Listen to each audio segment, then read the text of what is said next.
Hey up, and welcome to Corey's Corner, and welcome to the Valentine's Day special, I guess, if you want to call it that. You know, Valentine's Day, for me, has never been an important day, which shouldn't come as a surprise to anyone, but I've never even really cared about it. It's never been that good. It's never been particularly, bad either. I never have felt, oh, it's Valentine's Day, it's just another reminder of how lonely I am and stuff, because I rarely go out anyway and interact with people. It's not like couples stop being couples for every other day of the year other than Valentine's Day. It's like I walk around the street, I go out to my classes and to the store and whatever, and I see couples walking around holding hands and stuff and hugging, whether it's Valentine's Day or not. They're still there.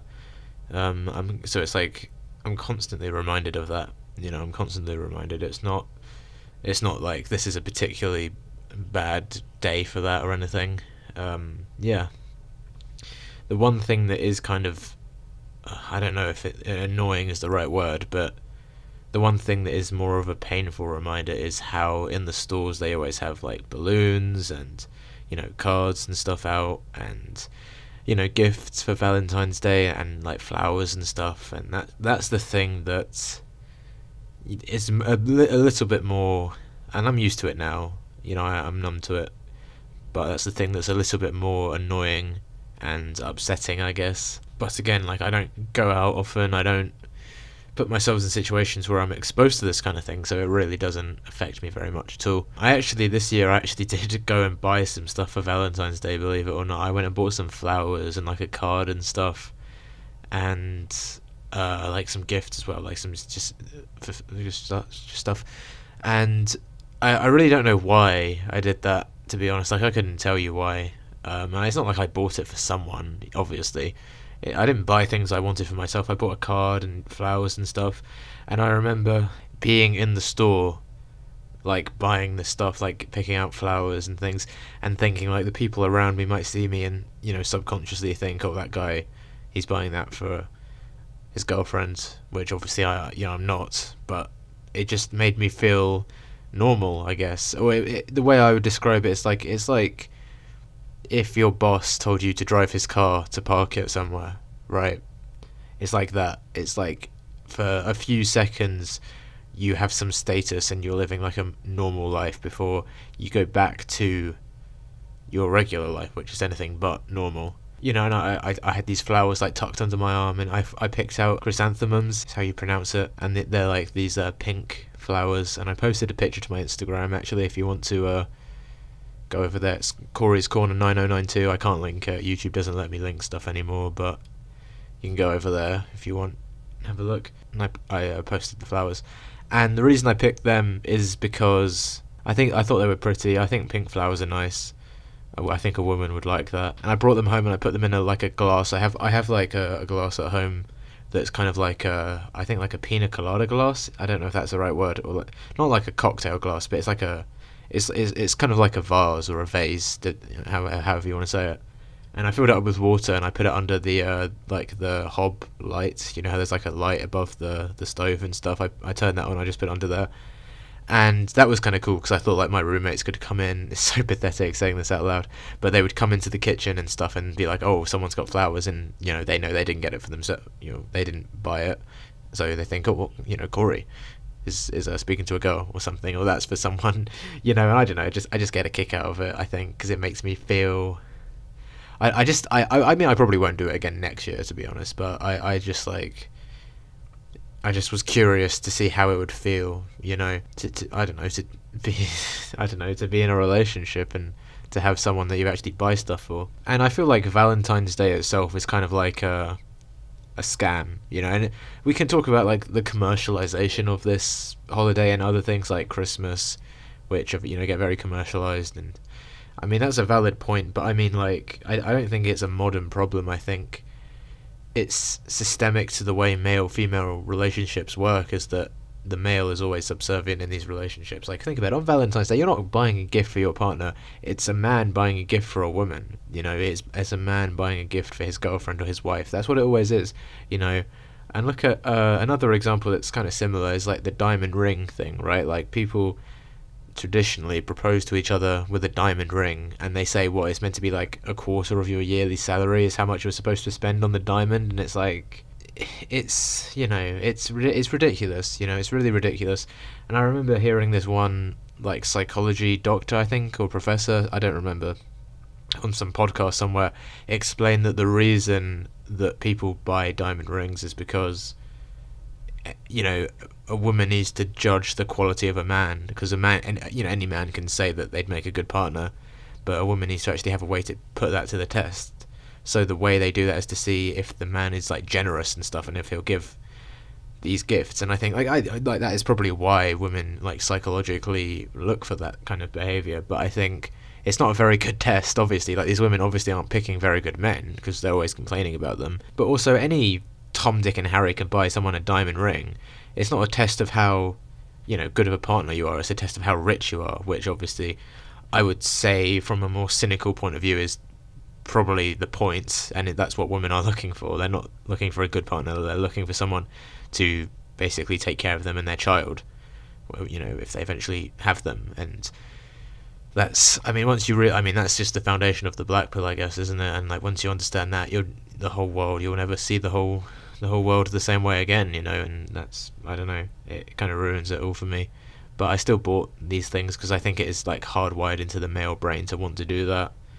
Because I talk this talk and I say all this stuff, and I think I'm right, but I still think if, you know, push came to shove, would I actually stick to my morals? No, probably not. You know, if I had the opportunity to be in a relationship with a woman and get her gifts, and it was a, you know, one-sided relationship, as, you know, I believe all of them are, would I take that opportunity to be in a relationship like that? Yeah, of course I would. You know, I think anyone would, because that's just how psychology works. We're not rational creatures. You know, we are controlled to a large degree by our instincts and by our urges that basically guarantee our reproduction. Because if it wasn't for these emotions and these kind of, you know, not to sound materialistic, but these chemicals in the brain that make a man want to be with a woman, then no man would ever, you know, want to be with a woman. What's the rational case or the logical case, especially in the modern world, for having a relationship as a man? As a man in the modern day, you have every reason not to be in a relationship with a woman, yet all of these men are still, you know, forming relationships. And I think it's probably, like, it's good for the survival of the continuation of the human race, because otherwise no one would have kids. And, you know, I think the day that we develop, like, cyborg girlfriends or robot girlfriends and stuff, you know, like these kind of holograms, and it's like a realistic, basically like the perfect wife that's just a robot, you know, like you have sex robots now. And once that technology really, you know, gets on its feet, which I think might have, I'm obviously I'm no expert or anything, but I think maybe in the next few decades at most, we're really going to start to see this get on its feet. Because I mean, there's no doubt about the money that can be made in that industry. You know, look at the aeroplane. You know, look at the invention of the aeroplane to the modern day, about 100 years of development, and how we went from not being able to fly at all to, I mean, the kind of stuff we have now. And I think it's because there's a lot of demand for air travel, you know, and so there's a lot of money to be made. So a lot of money is going to get put into research, you know. And I think there is basically not, I mean, sex sells, you know, we know the sex sells, and there's basically nothing that there's more demand for than not just sex, but sex and an emotional relationship. Imagine you could hand over a single sum of money, and you could have this robot do all of these things, that you'd be the perfect partner and all this kind of stuff. And like, would you take it? I would take it. I don't care. I would, you know, because the thing is, you know, I can easily imagine women saying, you know, it's not, and there's already people getting up in arms about this and outrage about this kind of thing. You know, people saying it's wrong. Women are like, oh, they can't love these robots. They can't love the man the same way that we women do and stuff. And I just think, maybe the robot's not real. Maybe the robot's feelings aren't real, and the robot doesn't really love us. I would say the same can all be said for women, you know. And I think that's the future we're heading towards, and maybe that will be the end of the human race, or at least as we know it. Maybe all the babies are going to start being born in, you know, like vials and stuff and tubes, and it's, you know, who knows? Yeah, anyway, we're getting off topic anyway, but I personally can't wait for the day, because that's the day that, yeah, I would buy one. I would be first in line. I'd be, you know, those people that camp out at like the Apple store whenever a new iPhone gets released. That would be me. If one of those things got released, I'd be out there. I'd be in the test. I'd be beta testing. So much for beta bugs. I'd be beta testing. Okay, so I did. Well, I will put this in the title, that there have been major changes going on around here. If you can, I don't know if that's the right way to put it, but there have been developments in the roommates war, because it's kind of, there was a lull in the fighting, over the past month or so. Like, it exploded before Christmas. Everyone went away over Christmas. No, or at least like Jesse might have still been here for quite a bit, but I went, Chang went. It was kind of whatever. We came back and nothing really happened, right? Now, listen, this has changed a lot recently. Like, there's been a huge development, and there's been a fight on the scale like I didn't expect to happen. Like, even I predicted way back before any kind of encounter happened, I predicted there was going to be an altercation between these two. I called it. I mean, people might remember I predicted this, and even I didn't think it was going to get this bad. So I was hanging up washing line in the hall because I was trying to dry my washing, which is a whole other story that doesn't matter. And I messed with the handle of this door just on a whim, just to see if it would open, because I mean, usually they're locked and you can't get in, and I just thought, well, why not? Let's have a look.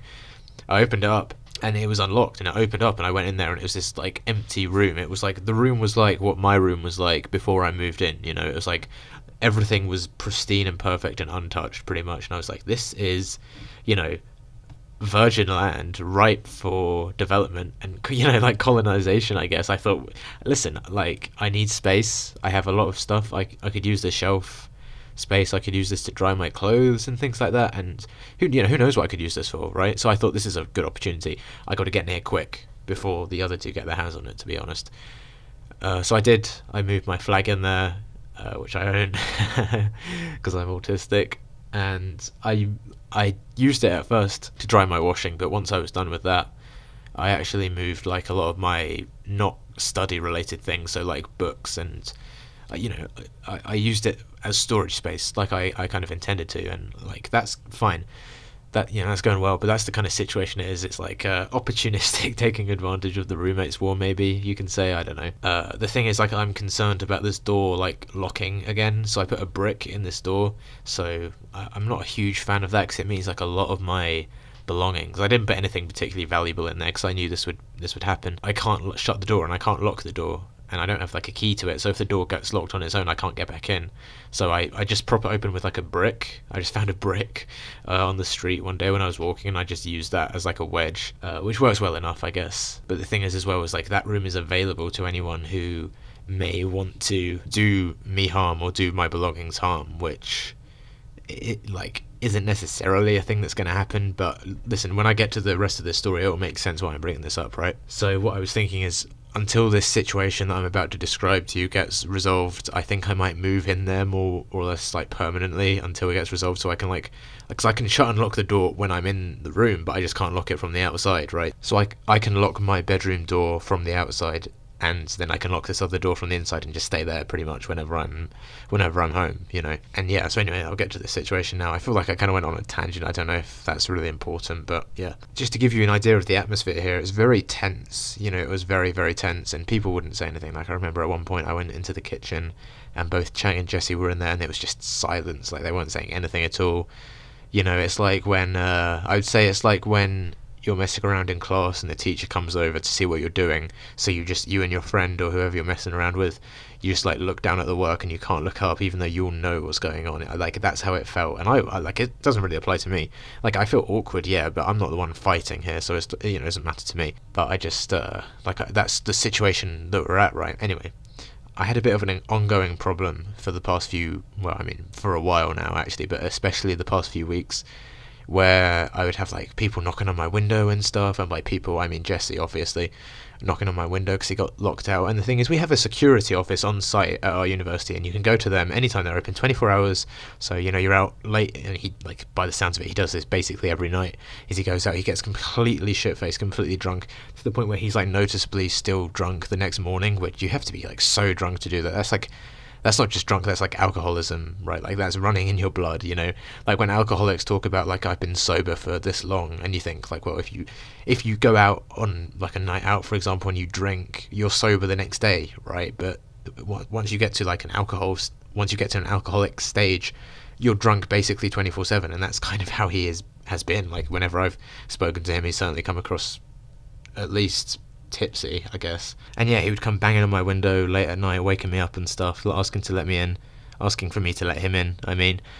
And it got pretty annoying, to be honest. Like, if I'm awake, it was fine, but he actually, I was like, I've got to study it, and I've got to start fixing my sleep schedule to do that, which has been an ongoing issue. I mean, it's hard enough for me to fix my sleep schedule without other people waking me up in the middle of the night, you know what I mean? And I'm not talking like 9 p.m, 10 p.m, not that that's really acceptable either, but I'm talking like 2 a.m, banging on the window, banging on the walls and stuff, you know, let me in, kind of stuff. So, and he was also asking to borrow stuff. Like, I really wasn't comfortable with this situation. Like, he was asking to borrow my charger and things like that. And I don't want to give him my stuff, to be honest. And so I got to confront him in person. And this is all recapping, I think. I think I already said this in a video, but I'm very non-confrontational. You guys know me. That's like hell for me. Like, I would really rather not do that. So I spoke to Chang and I was like, hey, you know, like, I don't want to deal with this guy anymore. What do you think I should do? And he was like, oh, you need to put your foot down and stuff. And he was pretty, like, it comes easy to him, I think. Like, he's a very aggressive, disagreeable person. He's not like a bad person, I don't think, but he's, you know, he doesn't, yeah, like, he's like the opposite of me. I'm highly agreeable, highly, you know, just very submissive and very, like, you know, timid, I guess, in social situations, and especially when it comes to confronting someone about this. So I decided I'm not going to speak to him in person. I'm going to send him a text. So I did that, and I thought it went pretty well. I sent him a text, and I was respectful. I was like, you know, like, there's no drama or anything, but you can't be doing this. You can't be knocking on my window at whatever hour. You can't be asking me for things. Like, please, you know, leave me alone. And I did tell him, you know, like, you did say some things that upset me, like this one time, and that's an under-exaggeration, let me tell you. Like, one time we went out on Halloween, and I made a video about this. I went out with him on Halloween, and he was saying all kinds of stuff, like, we met these people, and he completely threw me under the bus. He was making me look like an idiot, like, gestamaxing at my expense to impress these people and these girls. And he said he was gonna, like, stab me, and he got so drunk, and he was like, I'll literally, like, stab you, I'll get people to kill you and shit.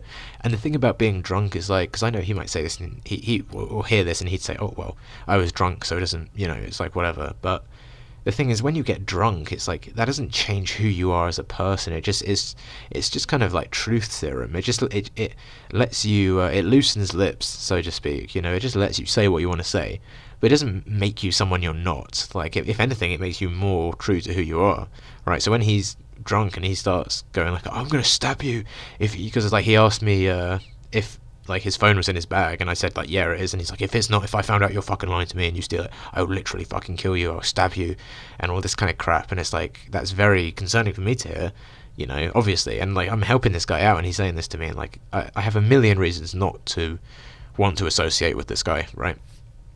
So I sent him this text, and eventually he's like, yeah, you know, I'm sorry, I'll stop, whatever. And that was the end of it. And we didn't really, that was the end of it up until yesterday, or today, I guess, very early this morning, around, I guess, 11:30 p.m. last night. I got woken up to banging on the window again, which I was not happy about, and I was actually asleep as well. And I got a weighted blanket recently to help fix my sleep. I mean, I'd ordered it a long time ago, and it finally arrived.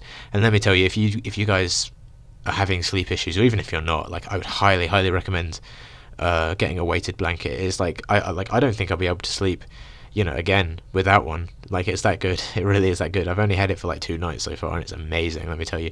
But staying on topic here, you know, I was fixing my sleep. I was on the route to fixing my sleep schedule. I had this weighted blanket, I had earplugs in, I was, you know, it was dark and stuff. I did everything right, and, you know, went to bed at a good time, and I get woken up at 11:30 by banging on my window. And I'm not a happy bunny, to be honest with you, and there's pretty loud banging. Like, I have these earplugs in, and these earplugs are so loud that if I have them in and then I, like, knock on a wall or something, like, I myself can't hear it at all. Like, I only know I'm knocking because I can see myself knocking, you know what I mean? So for me to be able to hear this at the window, it must be pretty bloody loud, right? And granted, the bed, my bed is, like, right below the window, or one of them anyway, because I have 2 windows. But still, you know, banging really, really loud. And he goes, like, from one window to the other, like, back and forth. Like, you know, the first one didn't wake me up, but this second one, that will wake me up, you know. Like, it just doesn't make a difference, you know. I was thinking, like, I'm just going to ignore it, because I said to him, I'm not doing this, I'm just going to ignore it.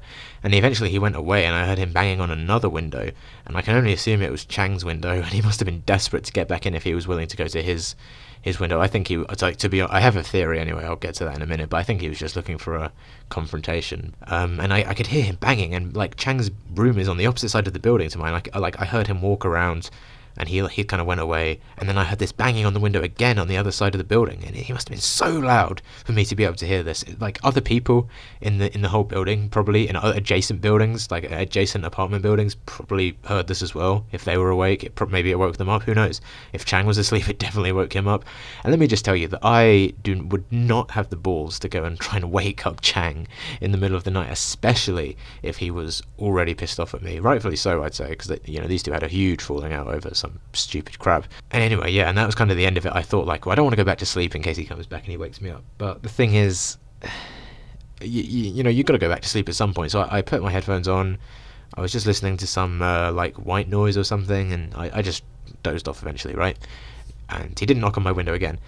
But, and this is where it gets, this is where it gets really bad, actually. So yeah, like just before 2 a.m, around that time, I guess, there's like another banging, right? Like another really loud banging sound.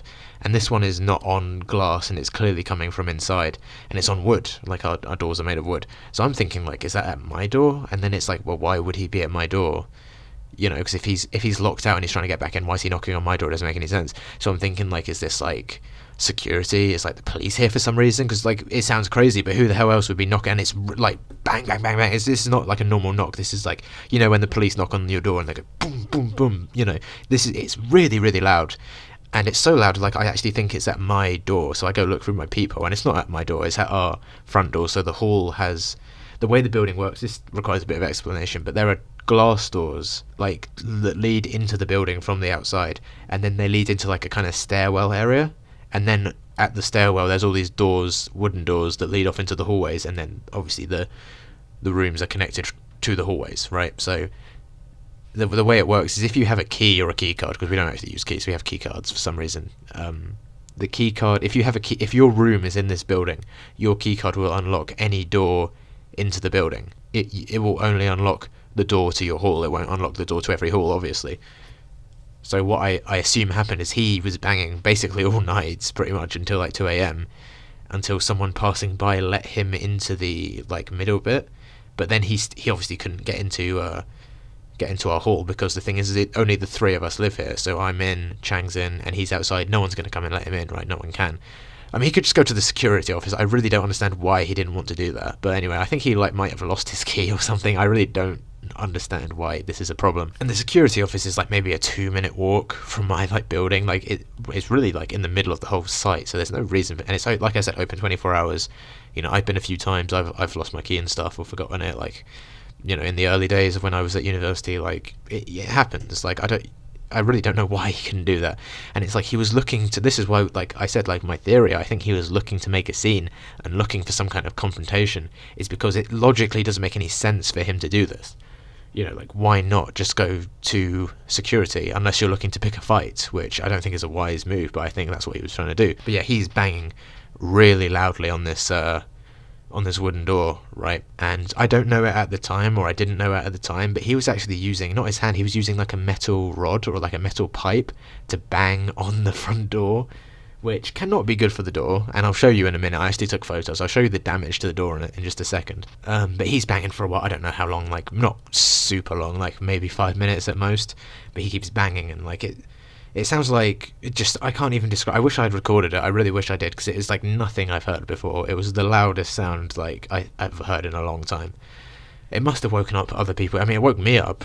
It must have woken up other people on other floors. There's no way. I'd be very surprised if there weren't like noise complaints from just random people, to be honest.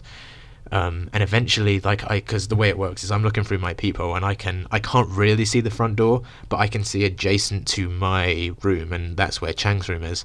And I see Chang's door like slide open, and he comes out, and he's like walking to, and he's pissed. Like I can tell on his face, he's not happy. And he comes out to the front door, and like I can see like just his back when he's standing at the front door, because the way the peephole works, right? So I can't see Jesse, but I can see Chang, like kind of, if you imagine it like that. And he opens the door up. This is crazy, this bit. I wish I got this on camera. He opens the door up, and as he's like in the middle of opening the door, Jesse like knocks on it again. So he's like, imagine like you're halfway through knocking on the door, and like someone opens it in the middle of it. It was like that. And he's banging on it really loudly with the metal pipe. And he keeps banging on it even after Chang opens it, and this is what I think, like, he's probably completely drunk, and Chang's like, relax, relax, he says to him, and then Jesse starts mouthing off, like, I am very glad that I did not go and open that door, because I would not have been able to handle this the way Chang handled it. But Jesse starts going like, what the fuck are you doing? I bent a metal fucking pipe. He starts swearing at this guy, yelling at him, and Chang starts walking back to his room, and Jesse starts following him, which there's no reason for him to do, because his room is like right as you step in, his room's right there. There's no reason for him to follow Chang. And he's swearing at him, and Chang's just like, you need to go to the fucking security office, you can't be acting like this, you can't be doing this. And Jesse just keeps repeating, like, I bent a metal pipe, which isn't, like, I don't know why that's, like, oh yeah, I didn't go to the security office because I bent a metal pipe. That doesn't make any sense. But that's what he keeps saying, and he calls, like, Chang a meathead. And the thing is, like, I was waiting for it to kind of kick off, to be honest, because Chang would squish Jesse like a little beetle, like a bug or something. He would crush him, like, in a second. There's no way. He's, like, double the height of him, almost. It's ridiculous that he's like a little chihuahua yapping away, And I just thought it was ballsy of him and foolhardy to do something like that. And they went back to their rooms. And even after they'd gone back to his room, like, Jesse slammed his door, and he was banging on the walls and stuff even after, and shouting for a long time after. Well, not that long, but like quite longer than, I mean, you shouldn't have even done it in the first place, but you know what I mean. And I was blown away. I was like, wow. And like, it's kind of hard to go to sleep after that. Luckily I have my weighted blanket, so I was kind of fine. But yeah, and that was the fight, that was the Battle of Changingrad, if you will. I think that's what I'm going to call it. And yeah, and I think this might be the end, because look at these photos. I say I'll put these up if I haven't already. Look at the photos of the door. This is like in front of the door, like in the like I mentioned, like the stairwell bit. This is like the damage that was done. And look at the actual door. Like, look at this, dude. Look at some of these, like that must cost like money, right? Like, you have a deposit down, and I just don't. I can't imagine a scenario in which he doesn't get kicked out, or at least like moved or fined or something. There's no way you can get away with this kind of behaviour. Not to mention the fact, like, I definitely, he had a metal pipe as well. Like, I definitely, personally myself, definitely don't feel safe living here with him, to be honest. I think, because I spoke to Chang the next morning, which is like now this morning, so a few hours ago now. And I spoke to him, and I said, like, have you seen the door and stuff? And he was, because I didn't get involved at the time, so I said, like, have you seen the door? And he was like, yeah, I'm going to go report it and stuff. And it was kind of, and apparently, like, I didn't see this, I don't know this, but apparently Chang thinks that Jesse, like, attacked his door as well, like in the night or something, I guess, which I don't know what he was trying to accomplish there. But I mean, I haven't seen that firsthand. I can't corroborate that or not, but it's just, yeah, I really don't, like, where does it go from here? Like, the roommates always escalated, and I'm still not involved.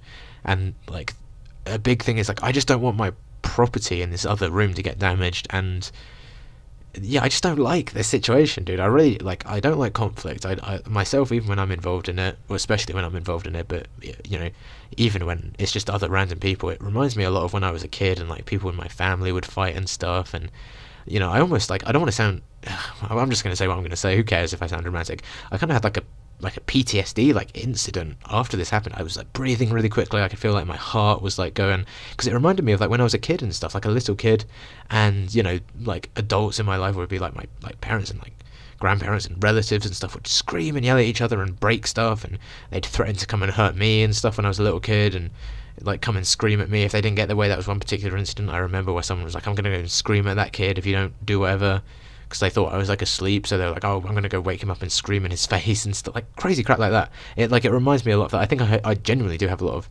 trauma, in regards to that kind of thing, and I think it's like personality already. I'm not prone to conflict, and then on top of that, I have this trauma, and I don't think that's too strong of a word to use. I think it's the right word to use is actual, like, I actually have trauma in regards to this kind of behavior, and this was a triggering, I guess, if that's the right word, I really don't know, triggering incident for me, and it was very distressing to me, and I didn't feel like I was personally going to come get attacked, but you get like banging on it's terrifying, banging on the windows, banging on the doors, screaming. It's like being in like a crack house or something, it's like, and I'm paying a lot of money to live, well, I don't know, I'm on a loan, but that's not the point. I'm paying money to live here, and I have studies, I have like essentially a full-time job as a student here, and I don't feel safe, and let alone capable of studying and stuff. It's ridiculous.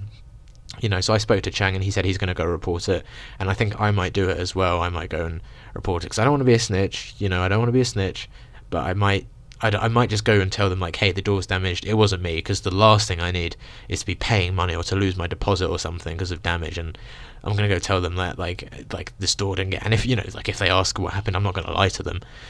Yeah, there you go. Things are kicking off. Things are really kicking off. And yeah, I guess I thought what was kind of funny is the other day I ordered a vinyl record player and some records and stuff, and that arrived. But there was a little bit of confusion, I guess, with one of the packages, and this is relevant, I promise. I'm not just bringing up random stuff. This does tie into the whole thing. I'm just building up to it, right? And out in the stairwell, there's like this post box, and I didn't know this was here. Because the only reason I found out about it is because I emailed the people who sent me the package, because I had got an email saying like, hey, you received your package, and I didn't get it, and it said like handed to customer. I didn't know what was going on, so I was like, hey, like I haven't actually got this package, and they were like, well, you need to check your like post box and stuff, and I didn't know I had one. But turns out like I did some searching, and turns out I do. The apartment building does have a little like letterbox in the stairwell. Which was news to me. Like I didn't even know this was here before. But the way it works is every hall has its own letterbox. So I used my keycard to open it up, and there's loads of like that. My package just wasn't in there. In the end, I got it. It was fine. I'll post that to my Instagram. Actually, my vinyl, if anyone's interested. But I open up this letterbox, and there's a bunch of letters in here, and I start looking through them all, and it's all like Chang, Jesse, Chang, all the way back to September. I guess like neither of these guys knew that this letterbox existed either. I was looking through it, and there was not a single letter for me. There were loads of letters, and they had like stamps, clearly, from exotic places all over the world, places these people had been, and from their families and stuff. And it's like and it was like some of it was like for Christmas and stuff. And they hadn't opened it. I guess they didn't know that these letters even were there. So, but I didn't get a single letter, not a single one, all the way back to September, not from a single person. No one had sent me anything, And it's like in war when the soldiers get like letters from home, and there's always that one soldier that doesn't get anything. What's that thing called?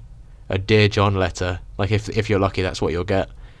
And I just didn't get anything. And the only things that come to me are things I order, like my vinyl and my weighted blanket and stuff. And it's fine. Like I don't like expect it. And like, to be honest, like if I need to talk to like my mum or something, she can just call me. Like it's not that big of a deal. But I don't know. It's just kind of it just kind of sucked. And that's then the day before, or just like a day before the day before Valentine's Day. And I felt now we've come full circle, and we're back to Valentine's Day, and I'm still alone. I think I'm gonna go to the gym today.